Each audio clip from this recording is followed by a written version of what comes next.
Intersections, conversations. Frustrated, angered, confused, or just plain tired of the polarizing conversations about race? Not sure what to say, what to think, or even what to do? Well, you've come to the right place. As we move beyond the rhetoric to look for solutions that reduce health disparities and create better working environments.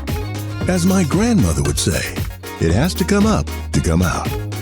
Welcome to our Intersections Conversations, where diversity, equity, and inclusion meet.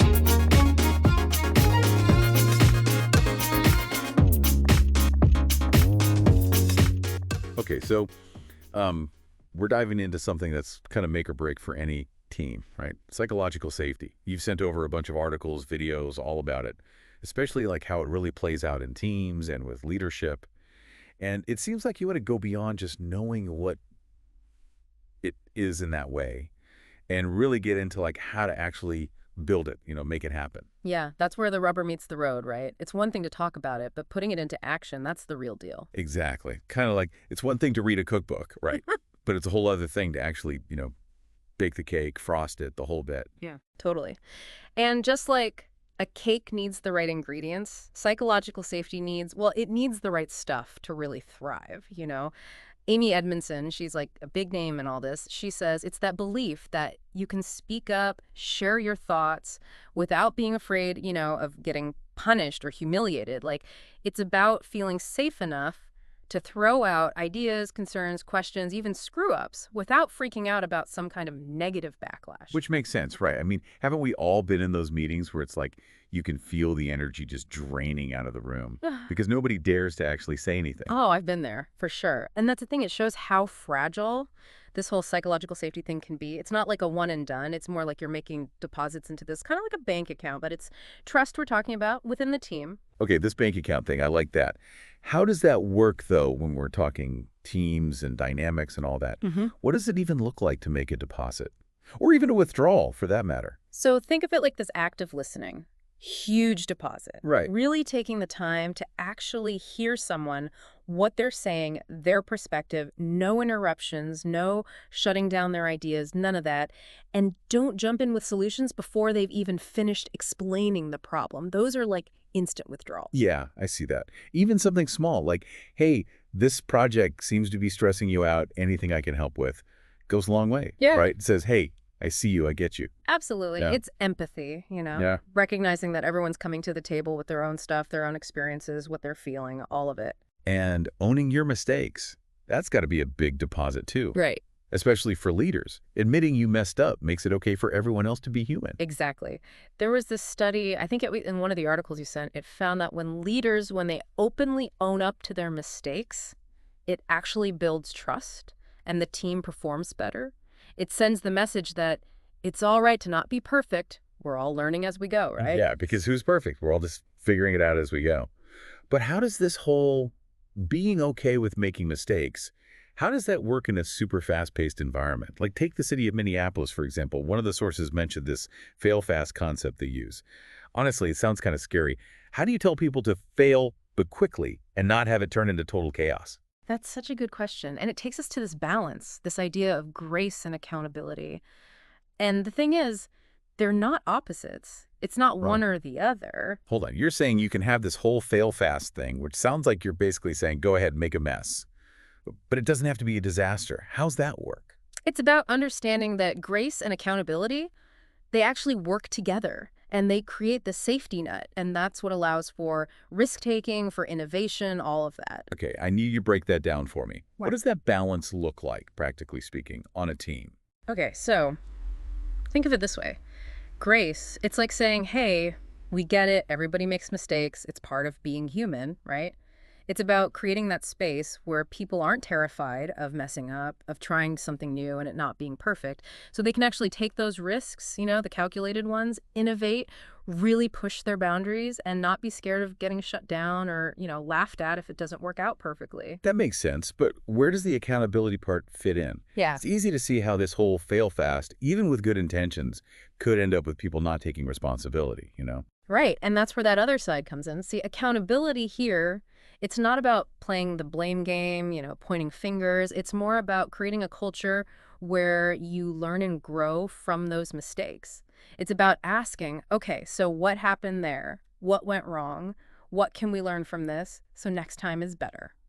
So it's less about like punishment and more about reflecting and just like always getting better. It's Yeah. like saying, look, we trust you to take risks, but we also trust you to learn from them, to grow from the experience. Exactly. And you know what that links back to? Psychological safety. When people on a team feel safe enough to say, hey, I messed up, and they can actually learn from it, they're way more likely to keep taking those risks, coming up with new ideas, really doing their best work. It's not about being perfect. It's about always trying to improve together.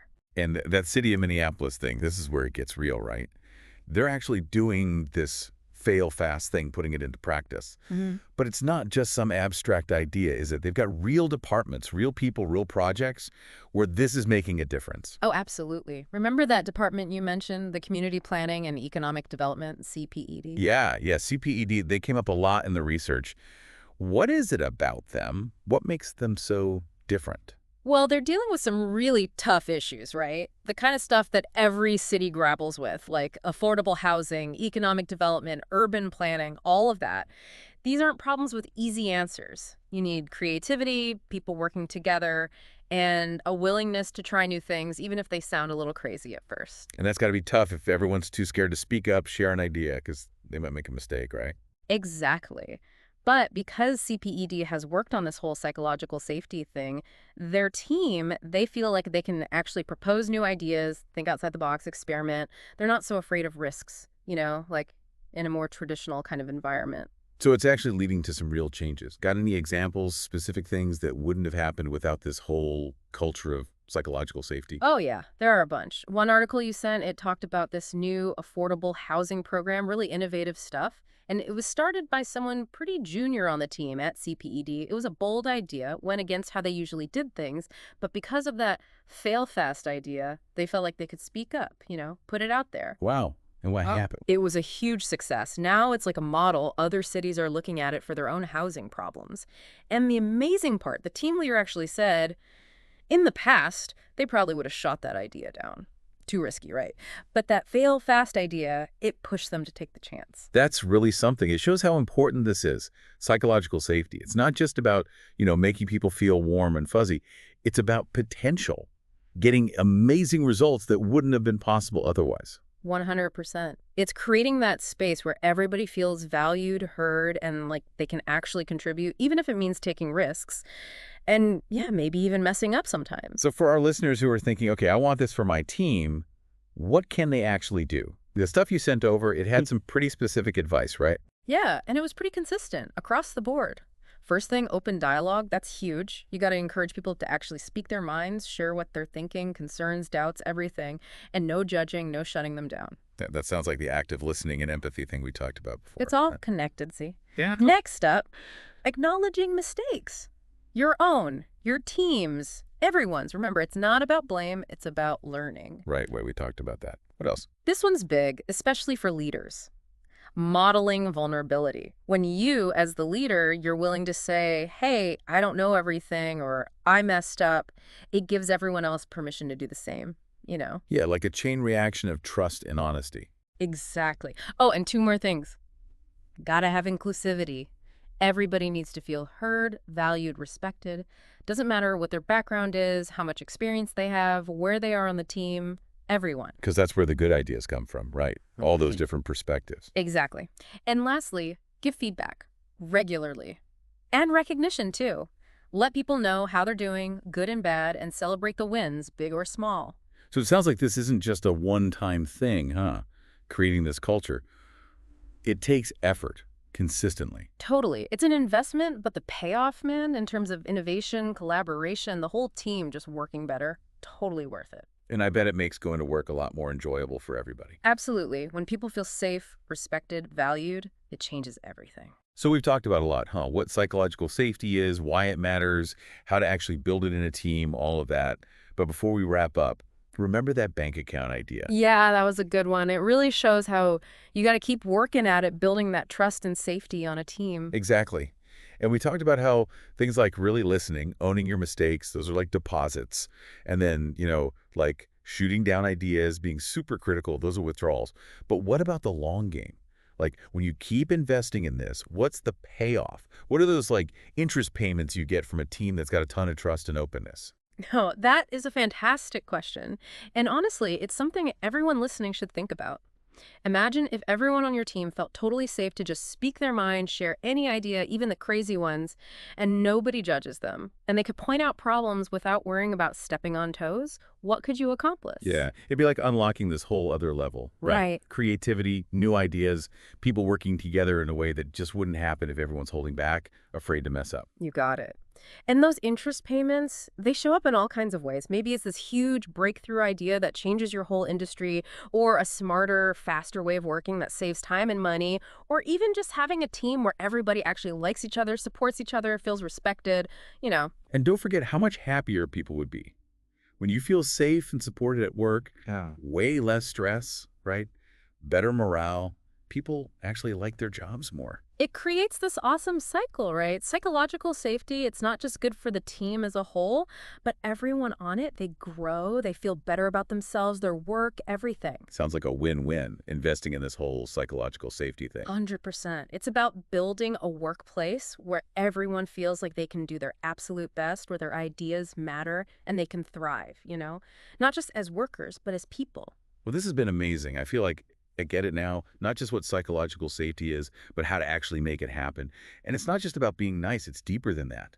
It's about building trust, respect, being open with each other. And that's what leads to the cool stuff, the new ideas, the success. Well said. It's about realizing we're all in this together. And if we can make work a place where everyone feels safe to be themselves, really themselves, that's when the magic happens. Couldn't agree more. So to everyone listening, think about what really hit home for you today. How can you use this stuff on your own team? Remember, even small changes can make a difference. And keep that curiosity going. This isn't a one-and-done conversation. There's always something new to learn about psychological safety, how powerful it can be. And that's a wrap on another deep dive. Hope you enjoyed it, learned a ton, and most importantly, that you can actually use this stuff. Until next time, keep those brains working and keep the conversation going.